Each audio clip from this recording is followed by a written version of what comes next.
Uma vez que nós aprendemos a calcular a massa molar, agora nós veremos a relação entre massa molar e número de mols. Eu tenho aqui o primeiro exemplo. Carbonato de cálcio possui massa molar igual a 100 gramas por mol. Como que eu cheguei a esse valor? Massa molar do cálcio, 40. Massa molar do carbono, 12. Massa molar do oxigênio, 16. Mas como eu tenho 3 oxigênios, 3 vezes 16, 48.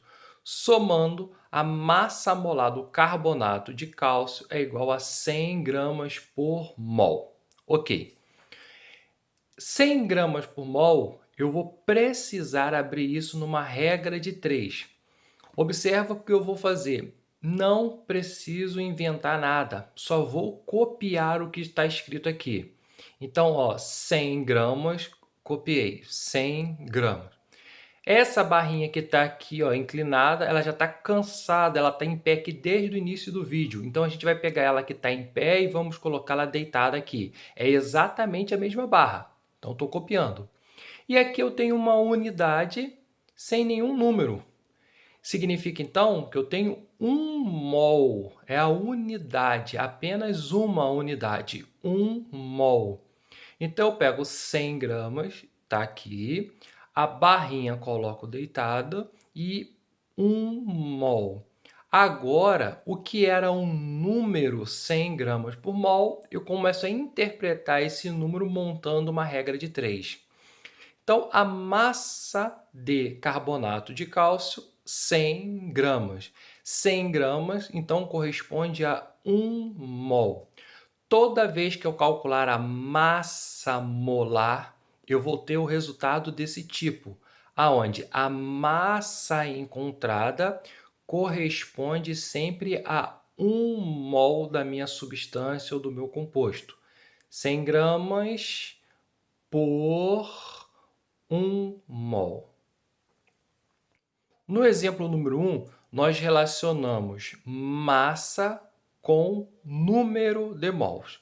Agora, ampliando essa relação, eu posso relacionar massa com número de mols com o famoso número de Avogadro.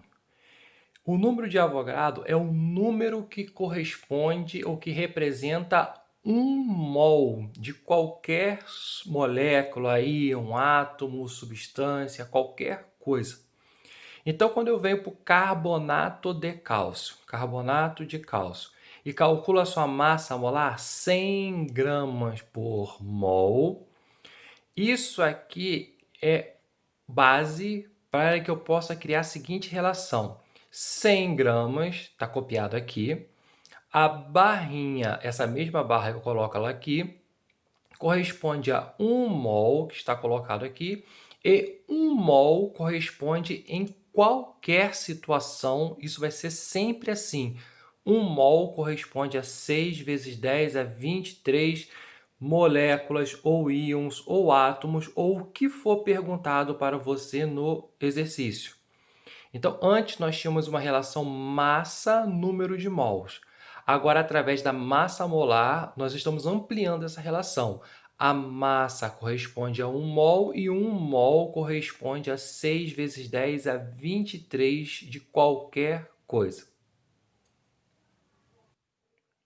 Concluindo as nossas relações, no exemplo 3, agora eu tenho um gás. Esse cara aqui que é o gás carbônico ou dióxido de carbono. Calculando a massa molar do dióxido de carbono, a massa molar do carbono é 12, a massa molar do oxigênio é 16, 2 vezes 16, 32, massa molar da substância, 44 gramas por mol. Então, no exemplo 1, nós vimos a relação de massa e mol. Então, 44 gramas é a massa presente em 1 mol de gás carbônico. Também falamos no exemplo 2 que 1 mol sempre vai corresponder a 6 vezes 10 a 23 moléculas, não menos. 6 vezes 10, descarto menos. 6 vezes 10 a 23 moléculas. E agora, por se tratar de um gás, como eu tenho um gás, 1 mol corresponde ao volume molar de 22,4 litros. Agora, bastante atenção. 22,4 é um número que talvez você encontre em muitos exercícios e em muitos livros. No entanto, hoje esse valor foi atualizado e nós utilizaremos 25 litros, tá?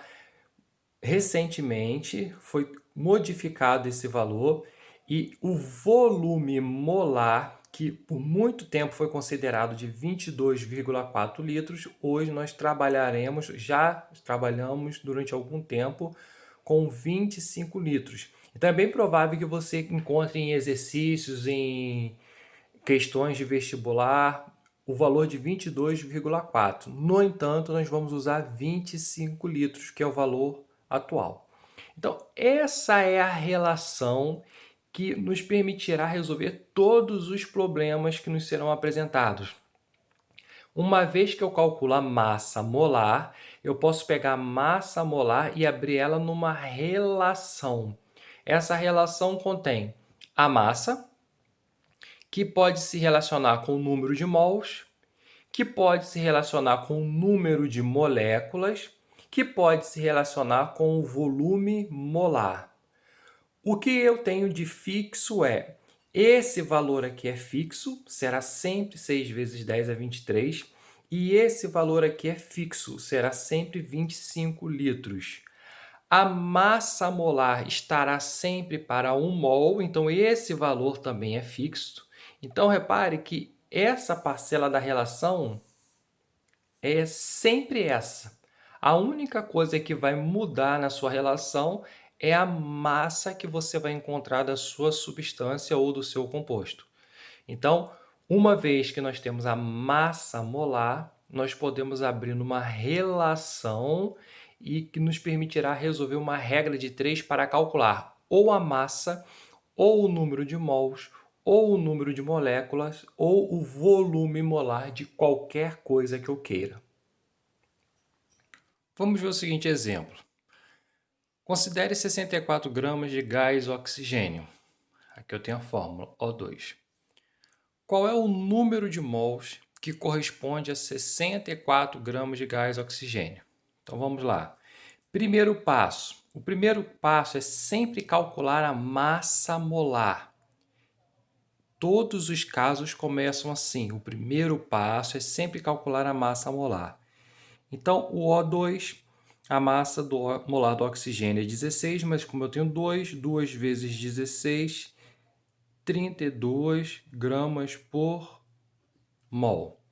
Então, calculei a massa molar. Esse é o meu primeiro passo. Agora que eu tenho a massa molar, eu vou para o segundo passo, que é pegar a massa molar e transformar numa regra de 3. Como?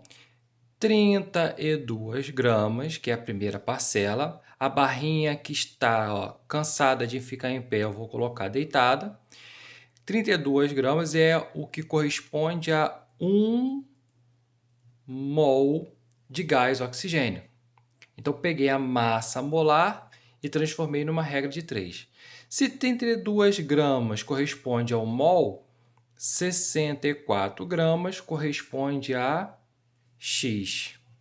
E aí, resolvendo a minha regra de 3, eu terei como resultado 2 mols de gás oxigênio. Agora, uma segunda pergunta possível é: qual é o número de moléculas que corresponde a 64 gramas de gás oxigênio? Então, o primeiro passo nós já realizamos, que é calcular a massa molar do oxigênio. Descobrimos que a massa molar é 32 gramas por mol. Uma vez que eu sei a massa molar, eu vou para o segundo passo, que é escrever sempre a relação, a regra de 3. Então, eu sei que 32 gramas corresponde a 1 mol, só que ele está me perguntando o número de moléculas. Então, eu preciso acrescentar isso nessa relação. 32 gramas corresponde a 1 mol e eu sei que 1 mol sempre corresponde a 6 vezes 10 a 23 moléculas. ok? Então, se na letra A eu parei aqui, é porque só me interessava a relação massa-número de mols. Na letra B, ele está me perguntando o número de moléculas. Então, eu estou usando massa, número de mols e moléculas. No enunciado, ele diz que você tem 64 gramas de oxigênio, gás oxigênio. Partindo de 64 gramas, ele quer saber o número de moléculas. Então, nesse caso, essa quantidade ou essa informação não te interessa. A regra de 3, então, fica 32 corresponde a 6 vezes 10 a 23, assim como 64 corresponde a x. Resolvendo a nossa regra de 3, o valor obtido, 12 vezes 10 elevado a 23 moléculas de gás oxigênio, ou 1,2 vezes 10 elevado a 24 moléculas. Por último, o que pode ser perguntado é qual o volume ocupado por 64 gramas de gás oxigênio. Como que eu posso fazer esse cálculo? O primeiro passo, calcular a massa molar, que já foi calculada. Segundo passo é transformar essa massa molar numa regra de 3. Então, eu tenho 32 gramas, corresponde a 1 mol, que corresponde a 6 vezes 10 a 23, que corresponde ao volume de um gás, ao volume molar, que eu vou usar 25 litros. Então, aqui eu usei a relação completa, porque a pergunta me pede o volume. Aqui eu tenho o volume. Qual é o dado do problema? 64 gramas. Então, eu preciso relacionar massa com volume molar. Se 32 gramas correspondem a 25 litros, 64 gramas correspondem a X. Resolvendo nossa regra de 3, eu terei o resultado de 50 litros. Então, a relação na letra C é entre massa e volume molar. Logo, eu desconsidero essas informações e resolvo a minha regra de 3. Concluindo nossa aula, falando sobre relações fundamentais, 2 exemplos. Aqui eu tenho a soda cáustica, o hidróxido de sódio, com a massa molar de 40 gramas por mol. Como ele é um sólido, eu posso fazer a seguinte relação. 40 gramas corresponde a 1 mol, que corresponde a 6 vezes 10 a 23 moléculas. Nesse caso, eu tenho o gás nitrogênio.